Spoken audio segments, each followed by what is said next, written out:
And I'm very happy that Father Chris is doing tonight. So let's start with finding out what it's like to be working as a priest in 2024. Well, it's not quite what I thought it might be. In some ways it's much better. In other ways it's much more complicated and difficult. I want to start by debunking two myths. One is that vicars are just human beings like you. We're not any way special. We might have a different type of a job to a lot of people, and we might have had a different type of training, but we're just people with feelings. And two, the local parishes don't have a lot of money. There is this myth that the church is very rich. Well, it's not. The institution of the Church of England, like the Catholic Church, will have a lot of investment and a lot of assets, but parishes like us have to fight very hard to get hold of it, or to get anything. So those are two myths that I want to just debunk to start with. You also wanted to talk about, you picked the title for this chat to be Being a Vicar in a Strange World. Yes. Explain why you wanted that to be the title. So for two reasons. One is that for those who are people of faith or spiritual, or people who are Christians, there's always something about you're not quite of the world, so you are in tune with God, and we're all kind of strangers, if you like. For those who are people of faith, this is not our final home. Well, that might sound a bit abstract and a bit strange, a bit weird, but this is not our final home. We're on a journey, we're all on a pilgrimage, we're all travelling along sometimes a really difficult road to get to heaven, if you like, whatever heaven might mean for you or me. That's one reason I talk strange, we're strangers. Secondly, I feel that the world is becoming more strange now than it might have been even 10 years ago, because we've got so much war in the world, and I know there's always been wars, but none of us have lived through it, and therefore I think we are living in strange times. There's so much war and hatred and violence and oppression and extremism, and also this whole business of AI makes things feel very strange. So those are the two reasons that I chose the word strange. It's not that I feel in any way removed from the world, or that I don't like the world, but it's just, there is this feeling that we are somehow visiting, we're not here forever. And as a priest in this strange world, you said that some aspects of it, of being a priest, have been better and some have been worse. So yes. What aspects have been pleasant surprise? I guess some aspects have brought joy when you weren't expecting that. Well, I think, for me, coming to a church like this, to a parish and a community like this, has been absolutely wonderful. So many vicars would love to have a church like this, because it's just so beautiful. It is a really beautiful church. It is absolutely stunning. And the community is so lovely. Living in Jericho is such a gift. And just being with people is so much more enriching than I thought it could be. I knew it would be good, but I didn't think it would be quite as fulfilling as seeing people in the street, getting to know people when you're walking, just being recognised as someone who's in the local community and taking time to get to know people is such a joy. So that's I suppose the main positive aspect of it, but also just getting to know people through weddings, funerals, baptisms, encountering people at those very special moments in their lives. It never stops being very enriching. But knowing those people, obviously, when you're saying you're seeing people, aren't you, from sort of the start of their life, sometimes to the end of their life, emotionally, when those people have a difficult time, that's probably quite a difficult time for you as well, because you're providing support, and Yes. I suppose that can be. I suppose what I don't know is how, as a priest, you put in boundaries that protect your well-being whilst you're trying to help other people through difficult times. Well, that is very difficult, and I'm not very good at that, I have to say. I'm getting better at it, but when you live in the vicinity of the church, you know, people pretty much have access to you a lot of the time, more so than any other walk of life, I guess. Maybe it's the same for a GP or someone like that, politicians maybe, but you do have to be quite brutal about shutting the door on your day off and things like that, or going away, escaping. That's quite important as well. So if you want a time away, you have to make the time, otherwise you'll just end up working. So living at home is my place of work. I work at home, and it's, you know, you can't really switch off very easily in the same space as you're working and living. But I think that's the same for a lot of people. And which aspects of the job, I suppose it's a job, which aspects of the job or being part of the church have been more difficult than you thought they were going to be? Well, I wasn't trained, and no vicar, I think, still is trained in how to manage complex finances, manage complex property, or manage legal questions. So all of those things have hit me like a train when I came to Jericho, because I've got two churches, this and St Thomas's, which is near the train station, both very old and important buildings in their own ways, and have inherited quite complex property issues to manage, and relying on volunteers to help, you know, and who are very good at giving their time, but they are time poor. They have their own jobs and lives, and they can only give so much.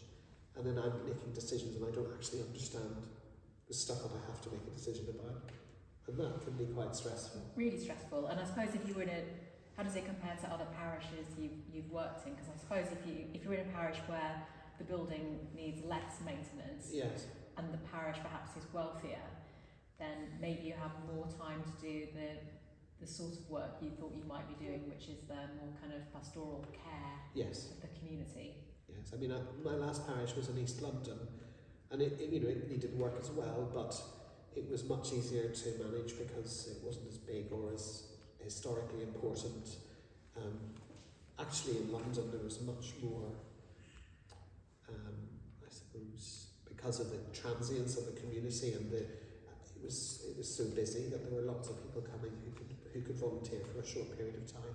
We had great relationships with the city, firms who did corporate social responsibility, so they came and cooked for the night shelter and volunteered to, you know, do all sorts of painting or repairs and stuff. It was quite, you know, there was a lot of flow through from the city, so it was a different kind of environment, really.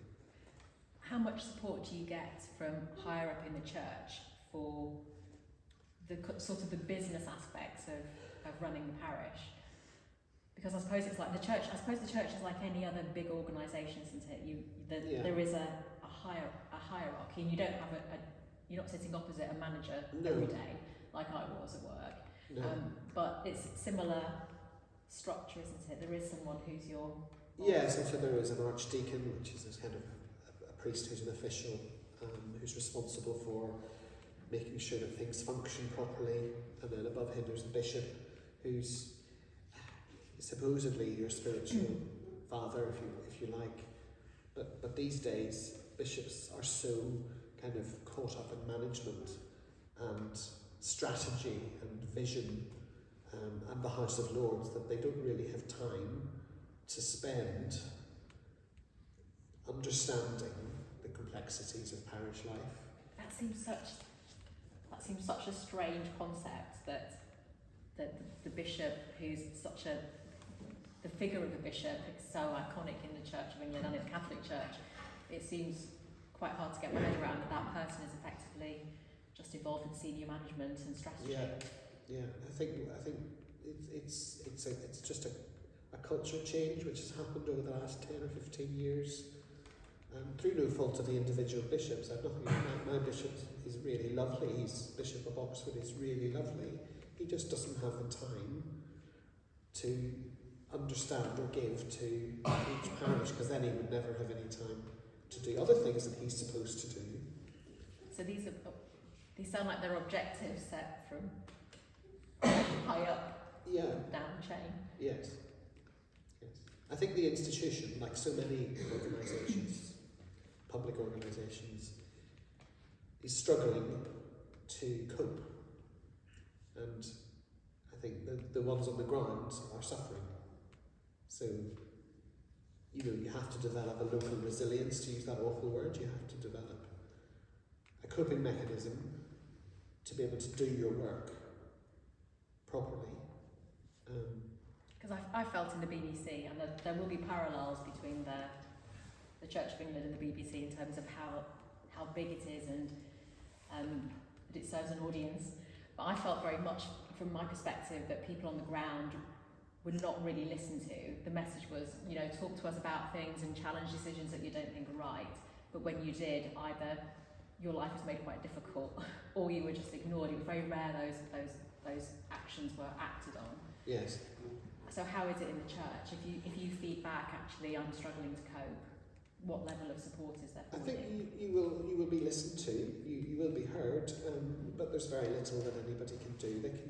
They will provide some financial support if you need, a counsellor or something, or if you need family support for some clergy families. They have got really difficult situations, and there is support available. So I wouldn't say it's as bad as what you're saying about the BBC, but I think sometimes you do feel that you're forgotten, that you're just left to carry on, and that you're fine. And that can be difficult. But I'm not going to say that it's very bad, but sometimes you do think that the institution is so caught up in its own survival as an organisation, as opposed to what we're really about, which is serving the community that we live in and bringing people to faith. That's part of our responsibility, is to encourage people to understand a deeper sense of themselves and their relationship to God, as well as providing as much support as you can to people in need. So if an organisation is so caught up in its own survival and spinning out of control at the same time, the rest of us are just left to carry on, and that's the difficulty. There's a gap. Why do you think there's a sort of a struggle for survival in the church? Because unfortunately the Church of England, for whatever reason, well, it's not just the Church of England, it's I think all over the denominations, whether it's Catholic or Baptist, the numbers are falling. So those who belong to the faith, Christian faith, are falling. The numbers are declining, and I think that's why the Church of England is trying to fight for survival. Any denomination is trying to fight for survival. But I think that's not where the answer lies. I think the answer lies in parishes like this doing what it does, praying, offering worship, supporting the community. That's what God wants us. That's what Jesus wanted us to do, was to worship Him and help everybody else. Those are the basic fundamentals of what the faith is. If people are not coming to church anymore, if people are not finding spiritual strength in faith, why is that? Well, why? That's the question I'm asking myself. Why is that? Do you think that sometimes from the outside it looks to me like maybe there are two main things that may affect how people relate to Catholic Church and Church of England, which is, I think, abuse scandals affect how people perceive the church. And then I think there's a bigger issue in terms of national and global politics that triggers a sort of a crisis in faith not necessarily in God directly, but in humanity, and I think people can start to feel a bit lost, and then they feel very disconnected. Yes. So if we talked about the abuse scandal first, do you think that impacts on how people perceive you as a good person? Do you think the actions of some bad people impact how people perceive you? Yes, I think inevitably, if someone doesn't know who I am or doesn't know a vicar, and they see a vicar and they've had a negative experience of the church as a child or whatever, that will trigger them, of course. And there's nothing I can do about that except earn their trust. And that's what human relationship is. It's about earning trust. And as I say, we're all humans, so sometimes we break trust unintentionally, and that's painful. I think the abuse system, the abuse scandal, is trying to be repaired by the church, what they call safeguarding. So there's a big safeguarding review. How can we be safer as a church? And that's in the Church of England as well as in the Catholic Church, but even beyond that, even in services like the BBC, how can people have dignity at work? All of those questions. Have you experienced negative reactions to you in the street on the basis of? I did quite often in London. Here, not so much. A couple of times in London, yeah, and in Oxford, I've had negative sort of comments. But equally in London, people were much more interested in what I represented, whereas in Oxford, either they understand it already because Oxford's culture is different, or they're not interested at all. I don't really know. And what about the bigger picture, when the world still seems blighted by famine and disease, and you put on top of that, there's conflicts all over the place, quite severe threats to human life and lives being lost in conflicts. How I find that difficult. Yes. That must surely be a test of your faith as well. It is. I think there's a human automatic response when there's so much grief and so much negativity in the world. You shut it out. You can't actually deal with it anymore. Like compassion fatigue. You simply can't process it, and you just stop thinking about it, or you stop watching the news because it's so depressing. And that's a normal human response. We all do that. I think for the church, we still have to pray for peace and for some kind of healing, some kind of change in the world, change of hearts of leaders. We always pray, please soften the hearts of hard-hearted leaders. But I do say that, and I sometimes think it's not making any difference. Why am I doing it? Why are we praying for peace? We've done it for years and it's not changed anything. So there is that kind of argument in my heart with God, is like, well, why is it not happening? Why are our politicians not doing more to help in peace? Why are they sending troops in or whatever? And I know it's all very complicated, and I don't have the answers, but I'm just telling you, those are the kind of questions that I am mulling over when I'm praying. I'm praying for peace, and I will keep doing it. We all will do that, but is it making any difference? And in times that we live in, it's quite hard, I think, for people to accept that you might have to live with these circumstances on earth for a better destination in the end. When everyday life is very difficult, I think it's hard to think I'll retreat to the church and find comfort there, because the real world is so difficult. I mean, do you think you could ever get numbers back up into church? Is that part of what the strategy in the Church of England is about? Yes, it is. That is, and obviously you want people to come and experience something of beauty for their own healing and their own hope.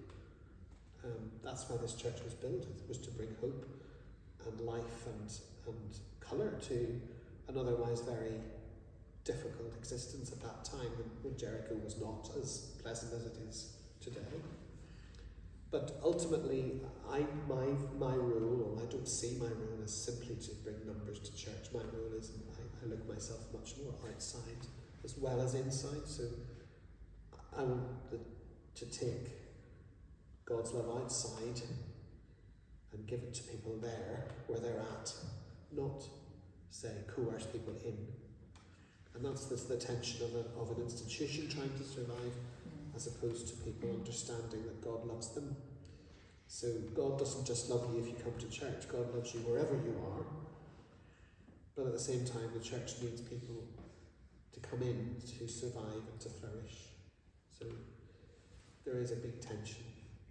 It sounds, although I don't want it to sound as brutal as it might sound, it sounds almost like it's your individual connection and mission versus a marketing strategy from a business.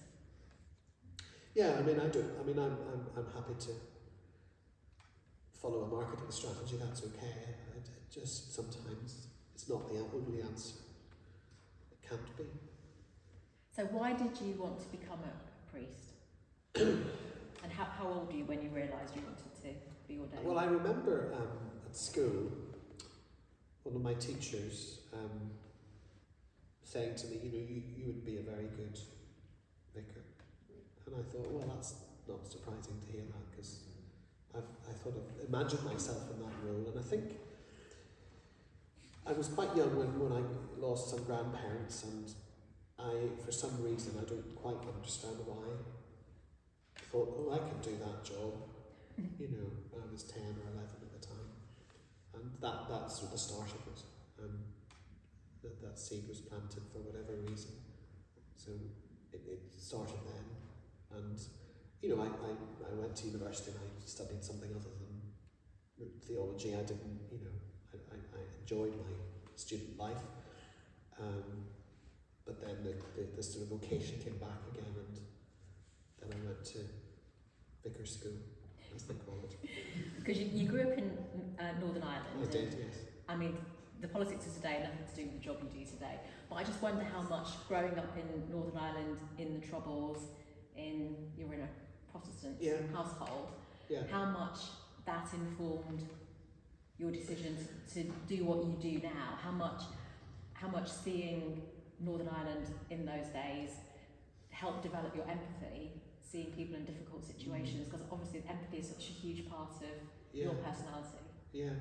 Well, where I grew up actually was not particularly exposed to the terrible troubles. I lived in a very pleasant middle class area of Northern Ireland, where I think there was only 2 bomb explosions in my 18 years there. But you did grow up, and only now you reflect back on what was different then to what my daughter is experiencing today. You would never go out on your own or for a walk in Belfast, in a major city. You would never go anywhere like that without proper precaution or knowing exactly what you were going to do. You weren't allowed to leave your car unattended in the street. Those kind of things which you grew up and you just had and expected and understood aren't there anymore, and that makes you realise actually it was a much more protected and much more I suppose chained existence, so you didn't have the freedom that you might have today in this country. 2 bomb explosions seems like 2 explosions too many. Yes, I'm thinking compared to people that I knew in Belfast for whom it was an almost daily occurrence, or not daily but more regular, and whose lives were much more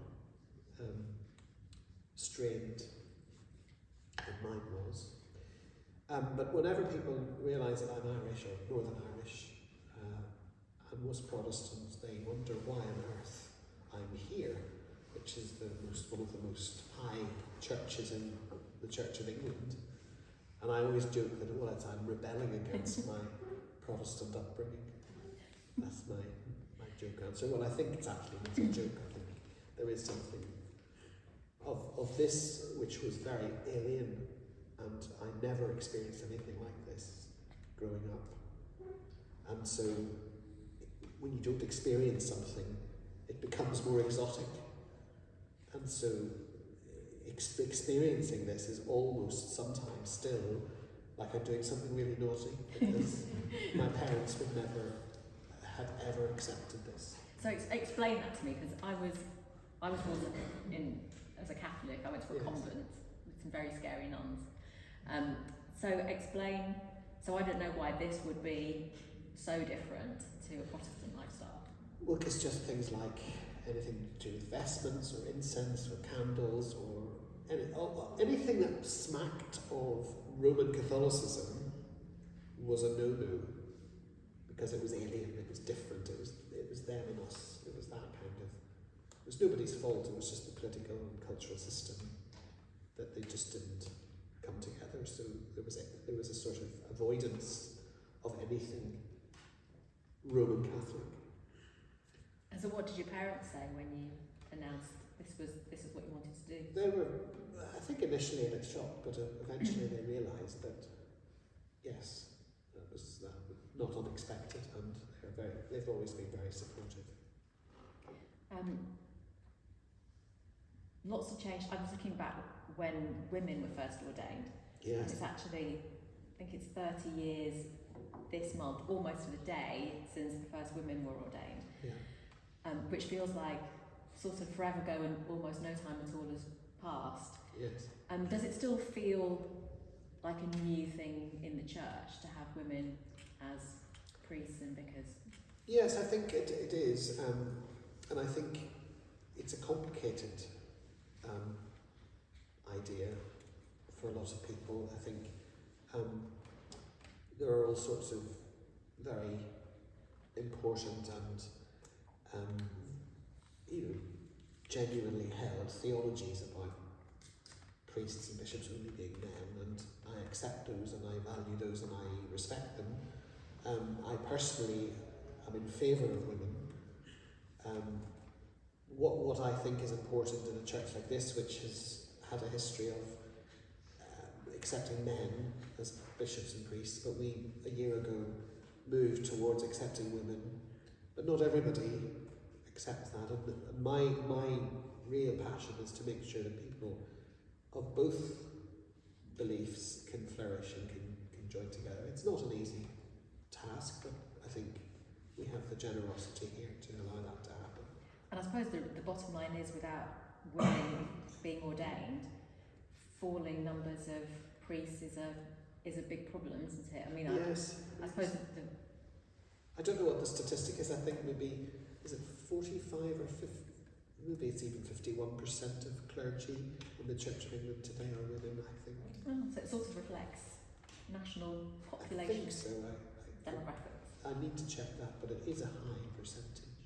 And I mean, what I think is quite important is that some of the women priests that I've seen and experienced and value and know bring huge gifts to the church and bring a huge amount of knowledge and character, and I just don't see why we couldn't accept them. I understand people can't, and I'm not going to deny that that's valid. It's just that it's not where I am. But I think there was a funny story. I don't know. I think it's true that when the previous Pope Benedict visited the UK, I think quite a long time ago, he obviously was hosted by the Archbishop of Canterbury, who at that point was Rowan Williams, who people know, grey beard, grey hair, very, very scholarly and very, very holy. And the Pope asked him, how are women bishops getting on in the Church of England? And he said, some good, some bad, just like the men. Which I thought was a lovely story. And how, I mean, you've got two churches in your parish. Yeah, yes I do. How common is it for priests to be having to take responsibility for more than one church? It's increasingly common.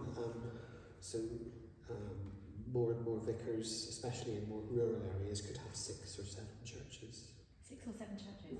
Gosh. I mean, it's very difficult. I mean, a lot of these churches in the country wouldn't have services every week.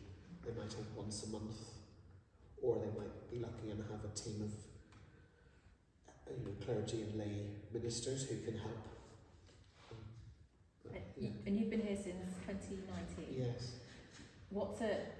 Is there a typical amount of time a priest would stay with a church or in a parish? Well, I can stay as long as I want, basically. It's not a fixed term. Years ago, vicars stayed mostly all of their ministry. So Father Michael Wright, who was here, who died only a few weeks ago, was here nearly 30 years. My predecessor was here 10 years. So it varies. I mean, you can stay 5 years or 10 or 15. I think these days people don't tend to stay longer than about 10 or 12 years because they get itchy feet or they want a different challenge. I think the culture's a bit different. And how do you move on?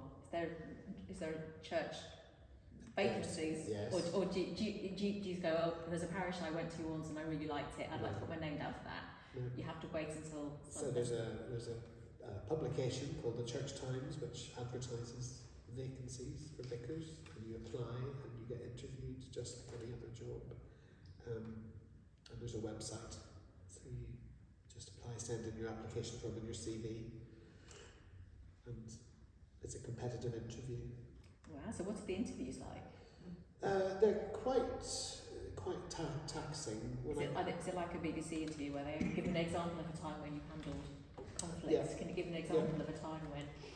So when I interviewed for here, it was 2 days. So you come and you meet the parish, you meet the parishioners and the church wardens and some of the other people. And I did an assembly in the school, and then the next day I had a panel interview, and you have to preach a sermon, and you have to then answer questions about things that you've just described. Yes, so give us an example of how you dealt with conflict, or what are the key challenges that you think a church is facing these days. How do you deal with mental health issues? What's the best way of chairing a meeting? Those kind of questions. And this parish is interesting in lots of ways. It has lots of students in the parish. It has some people who've lived in Jericho itself for a very long time. You've also got a couple of colleges. Yeah. So how does it feel? I guess not every day, but sometimes when we do these sessions, any money that is raised, nobody ever charges for their time. All the money that's raised goes towards the church and the church pantry. Yeah. To help people who don't have enough money to feed themselves. But the colleges are very wealthy, and then it feels like this church is quite poor. Yes. But it's surrounded by wealth. Yeah. How easy is that for you to process? Well, I mean, it is a struggle. We're not the poorest church or parish by any stretch in the country. I mean, there are parishes that are really struggling financially. We are struggling, but we're not on the edge. But I think, yes, I mean, I do sometimes think when a college gets a legacy of 20 million, I just think, how is that possible? How can a college amass that amount of money? And I can hardly raise money for a new organ. At 5 years old, I'm still trying to get the last 100,000, and I just can't. And I'm just thinking, why is the distribution of wealth so unfair? But that's a world problem. That's not here. It's everywhere. I just think human society has got it wrong somehow. How much does it cost to run St Barnabas a year?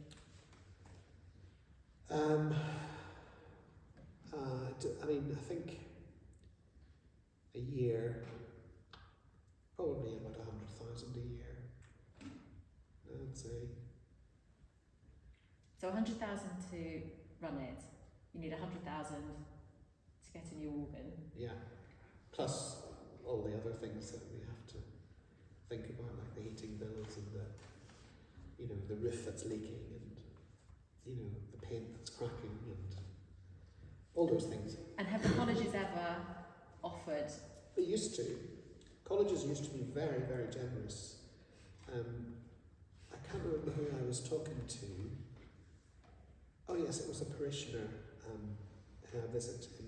He doesn't come to church, he can't come out anymore, but yes, he used to be the church treasurer, and he told me when Father Michael Wright raised money for the bell tower here and the roof, they got lots of money from Worcester College and Keble College and Christchurch, and very generously, and Oxford University Press. Those days have gone, you know, for whatever reason.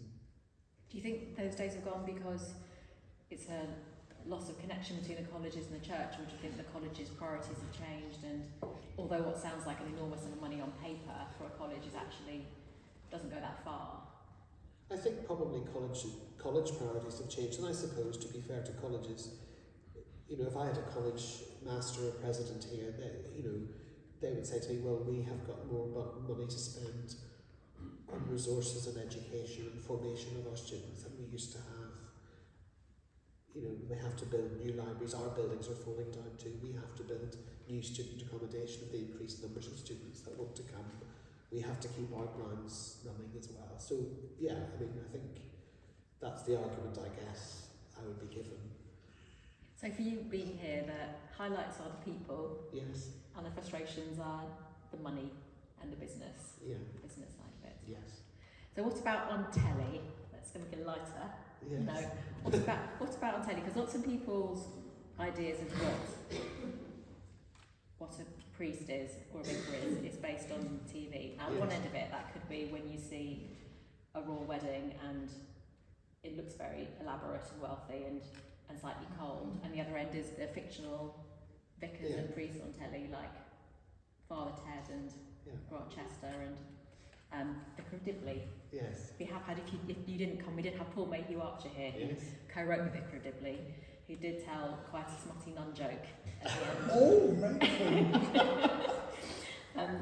mate! Do any of the Rev is probably my favourite TV vicar. Rev, yes. Rev. Does everybody know Rev? Oh. You've seen Rev?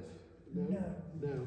Well, it's based in East London, and it's pretty accurate. I mean, it's exaggerated for comedy value, but it's pretty accurate. And in fact, one of the episodes was filmed on my street in the parish I used to live in and work in. So when you catch a TV vicar, do you ever think, I like that, or that's so appallingly off the scale and nowhere near my life, I would never watch that again? I think all of the TV vicars that you see, that Grantchester I think was very good. Vicar of Dibley was a bit mad, but it was great fun, and I liked it. I really did. Rev loved it. Another very good series with Sean Bean was called Broken, and that was a priest based in Liverpool, and that was really good. I mean, he's a better priest than most real priests. Absolutely stunning, really heartbreaking stuff, but really good. You should have written the blurb that would go on the write-up in the Radio Times. He's a better priest. Sean Bean is a better priest than most real priests. It was so well written, that drama was so well written. I didn't really ever get into Father Ted. Yes, it is hilarious. I loved it. It's not very realistic. I mean, it's just funny, very funny. There was another TV priest that I didn't really get into. Father Brown. I don't know. I don't know why. I didn't really relate to it. But then sometimes you get vicars appearing in soap operas like EastEnders, and they're not very convincing, and there needs to be a bit of advice given. Perhaps you could have that. That's how you're going to raise the money for that organ. £100,000 for consultancy on how to be a vicar. I do wonder, do these shows get consultants? I don't know. Or do they just read about it? Has anyone got any questions for Father Chris? There's a microphone if you want to just shout. Gary probably does. Gary, question? I haven't got one at the moment. I'll ask this in the PhD. Can I come back earlier? First of all, thank you so much, both of you, for Can you hear it? so much, both of you, for such Got a an roving interesting conversation. It's a roving microphone now. Thanks a lot. Earlier in the talk, there was a lot of use of the word survival, particularly in relation to the leadership and the mentality. And it's not a very attractive word, is it, Sam? It's not a very inspiring word versus, say, a revival. If you use the word revival, what would the leadership of either the Anglican Church or the Catholic Church be doing that they're not doing now that would really inspire revival on the ground and reinforce what you're trying to do at the parish? I think it's a good question. Very good question. I mean, crudely, I think provide more resource, financial resource, so that I can employ a family's youth worker or a community worker. That's just a very crude example. I think come and spend more time in parishes, so come and experience a typical week in a parish, and understand the struggles. I suppose give parish priests more airspace, more time to reflect with them on what the real struggles are. They may know that, and they probably do know that.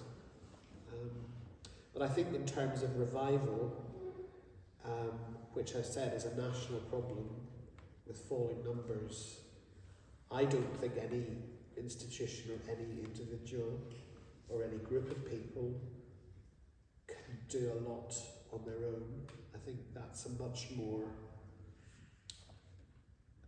bigger question, and I think that demands a culture change, and that takes time.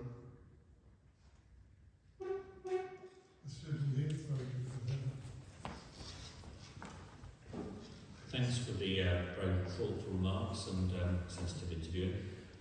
Could I ask you, could you give us an example of a situation where you've been approached by a parishioner and had to be called upon to offer advice or solace, or perhaps assistance in making representations that connect the church with the broader life of the community in some kind of social dilemma? I get that all the time. I get that every day. From pupils in the school to people asking me for money. I had people living in my churchyard, my graveyard in St Thomas's, and needing to interact with homeless charities, the council, for them. Just talking to people every day about their home lives, about where is God for them. Sometimes the conversations are just very, very banal and surface level, but then the next time you meet them, there's a deeper conversation. That's sort of quite a common thing. I can't give you a specific example because I don't want to break confidences, but do you know what I mean?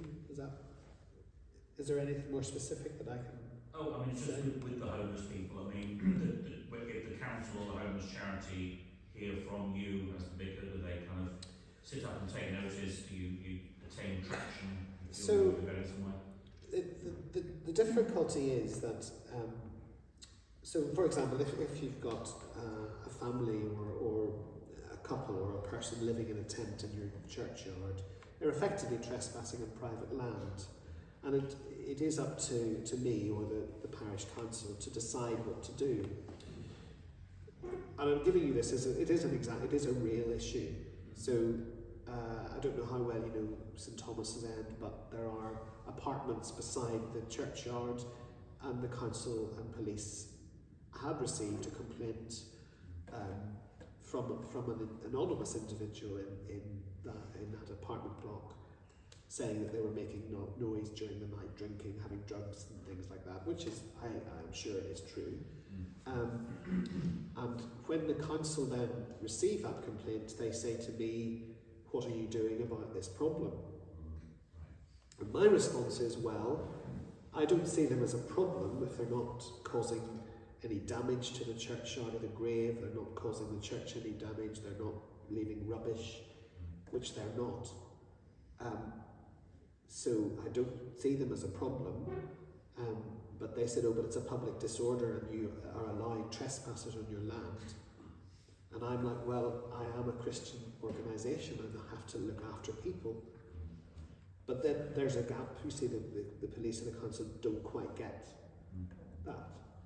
So they sort of put pressure on you to issue an eviction notice, which unfortunately I've had to do, much to my regret, but you have to balance your rules, and I understand that if it's causing people in the neighbouring properties disturbance, I have a responsibility to them as well. But those are the kind of difficult decisions which I have to make sometimes. I mean, it sounds very much like you, if this church was an independent charity, you'd probably have a fundraiser, somebody who did the finances, somebody who was in charge of maintaining the property, somebody who went out and met the people, somebody who was in charge of marketing, and you're being asked to do all those things, and all of it very politely. Yes. And I mean, having to have a conversation, I think, where you're having to ask someone who hasn't got a home to leave a place where they've made a home, I think that's a very, I think I would, if I was in your position, I would find that very difficult. I don't know how you, and again, I suppose that brings us round to the loop around when you pray and those prayers aren't answered, that then becomes a sort of a test. I suppose every day there must be a test of your, potentially a test of your faith, whether that's asking a homeless person to move on, or not being able to answer why conflicts continue, or why somebody becomes sick, or someone feels bereft. Yes. And all those moments are also moments, I think, where you potentially lose somebody from a congregation whose faith is tested. Yeah. And it's much harder for that one person you lose, it's probably much harder to get them back than it is to lose them in the first place. Yes. That's true. Jerry. Yeah, I'll just say something, and thank you very much for sharing some of the experience of acting as a vicar. I was just wondering, I mean, there are lots of problems, and maybe burgeoning problems in the world, and there's also a growing number of people who've got some kind of welfare advisory role. You know, there are counsellors of both sorts, there are social workers, even the police now have to take on some kind of more of a social role. And I was just wondering if you see what you see as distinctive in your role. It strikes me, is it that you're obviously connected to people's faith or doubts about faith in God, but also maybe about suffering and death? Do you think that as a vicar you bring something specific to that kind of counselling, to that kind of contact with people? I think I would say hope that even if you're not someone of faith, that God will provide for you a sense of hope in the future, that not all's lost, darkness is not always there, there will be hope and light at the end if we stick to the journey. I think it's to bring God's love to the situation and to reassure people that God is there for them even if they don't feel it. I bring a reassurance that I know that God is there. I think. Sorry, can I just quickly say, I don't think your phone's recording anymore. Ah, well, that's okay. That's fine. Sorry about that. It's probably gone out of battery. Anyone's got any more? There's Galia. I think Galia. Hi Galia. Hello. Hello, Father Chris. What is your favourite story or passage from the Bible and why? that's a good question. That's hard, isn't It's really it? odd. So there are two that I really go back to a lot. One is Jesus calming the storm. I don't know how well known that is, but it's a story where the disciples are with Jesus on a boat on the Sea of Galilee, and there's a big storm, and they're all petrified, and they think they're going to drown, and they're going to die, and Jesus tells them, stop worrying, and he tells the storm to go away, and it calms, and he says to them, trust me, I'm here, the storm will not last forever, don't despair. I love that story. And the other one is an Easter story where Mary Magdalene is in the near the tomb, and she is looking for where she went to pay her respects, and the stone was open, was rolled away from the tomb where Jesus was buried. She goes inside and he's not there, and then she comes out and she sees this figure in the garden, and she thought it was the gardener. She said to the person, the man, where have you taken Jesus? Because I want to go and pay my respects to him. And she thought he was the gardener, and he mentions her name, and she recognises him when he called her name. And it's a classic Easter story, and I think it's just lovely that it was when he spoke to her and recognised her name and spoke to her name, she recognised him. He looked different, but he was the same person. And that provides a huge amount of comfort, I think. Any other questions? Father Chris, are you in the wrong church? Would you rather be St Aloysius than Woodstock Road? You're a Northern Irish Protestant. How did your parents react? Well, no, I'm not a Roman Catholic, I'm Anglican, so I'm in the right church. I don't think I'm in the wrong church, but that's not for me to say, I suppose. What do you think, John? I know you. Let me ask you a simple question. Coming to Jericho, what were your first impressions, and how have they been tempered over 5-6 years? I think, blimey, these houses are expensive. That's true, yes. I had a very warm and positive experience of arriving here, and that continues. I'm very, very happy and settled here. Very, very happy.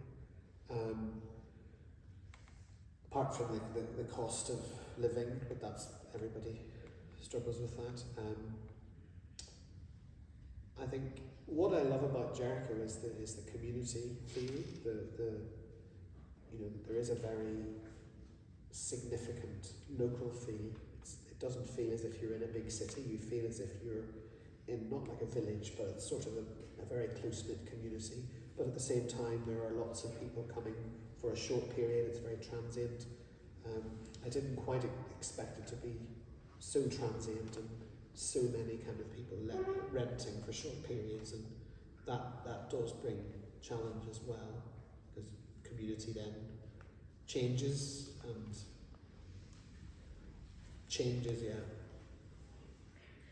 And times of the year, like we're in Lent, aren't we? So we're coming to Easter and Christmas. They feel like best marketing opportunities for the church. Yes. Because they're the times when you're either really able to welcome people in for a specific reason, or with Easter you're able to take events out into the community, aren't you? Yes. Do you have, this is probably an impossible question to answer, do you prefer Christmas or Easter as a priest? Easter, because it's not so commercial. Christmas is too commercialised. I think that's my answer, and also the weather's nicer. But no, Easter's much. And you get to wear a bigger range of colours. Yes. I still love Christmas, it's just Easter is better. Any other questions for Father Chris? Yes. Thank you.